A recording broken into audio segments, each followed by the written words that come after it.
नमस्कार, मैं हूं वीरेंद्र कुमार झा और आप इसमें मेरे साथ देख रहे हैं खबर तक। शारदीय नवरात्र का प्रारंभ हो चुका है और आज इसका पहला दिन है। नवरात्र के पहले दिन माता शैलपुत्री की पूजा होती है और माता शैलपुत्री की पूजा नवरात्र के पहले दिन नौ दुर्गा में से क्यों की जाती है, इसके पीछे की कुछ खास वजह है। लेकिन उससे पहले जानते हैं कि माता शैलपुत्री हैं कौन।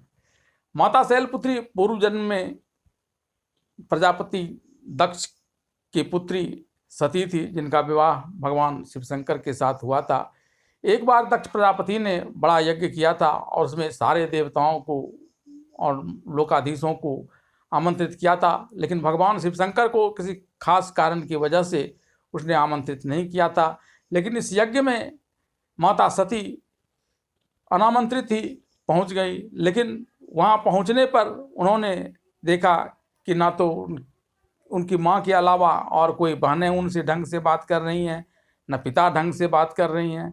इतना तक तो वह सह रही थी, लेकिन जब उन्होंने देखा कि वहाँ भगवान शिव शंकर का अपमान हो रहा है तो उनसे रहा नहीं गया और वहीं यज्ञ कुंड में उन्होंने अपनी प्राणाहुति दे दी थी। और उसके बाद कहा जाता है कि वही सती फिर से भगवान शिव शंकर को प्राप्त करने के लिए हिमवान के यहाँ शैलपुत्री यानी पार्वती के रूप में उन्होंने जन्म लिया था और कठिन तपस्या के बाद उन्होंने भगवान शिव शंकर को प्रसन्न किया था, वर रूप में प्राप्त किया था।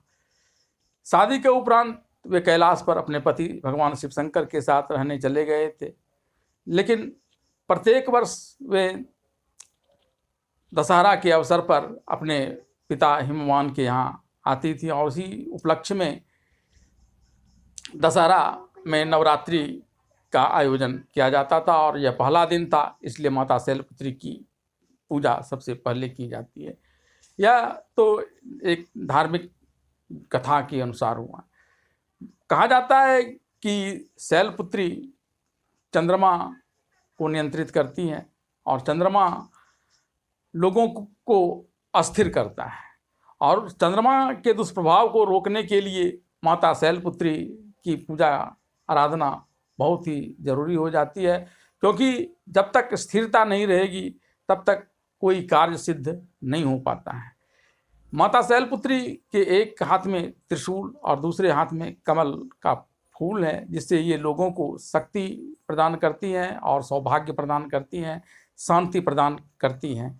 आज घट का भी स्थापना किया जाता है और उसके पीछे भी यही तथ्य जुड़ा हुआ है कि अस्थिरता कैसे आई और अच्छे कार्य करने के लिए सबसे ज़रूरी होता है नकारात्मक शक्ति का समापन होना। माता शैलपुत्री की पूजा करने से नकारात्मक शक्तियाँ भी समाप्त हो जाती हैं। माता शैलपुत्री को लेकर कहा जाता है कि ये मूलाधार को जागृत करती हैं और मूलाधार वह केंद्र होता है जहाँ हमारी शक्तियाँ सूक्ष्म रूप में संचित रहती हैं और जैसे ही माता शैलपुत्री की पूजा करने से ये जागृत होती हैं, हम ऊर्जावान होते हैं, हम अपने कार्यों में सफल होते हैं। तो सफलता के दृष्टिकोण से, स्वास्थ्य के दृष्टिकोण से, क्योंकि चंद्रमा में कई औषधीय गुण भी पाए जाते हैं, अमृत भी चंद्रमा से ही आता है। तो इस प्रकार से लोगों में शांति, सौभाग्य, स्वास्थ्य हर किसी के वर्धन के लिए माता शैलपुत्री की आज पूजा की जाती है।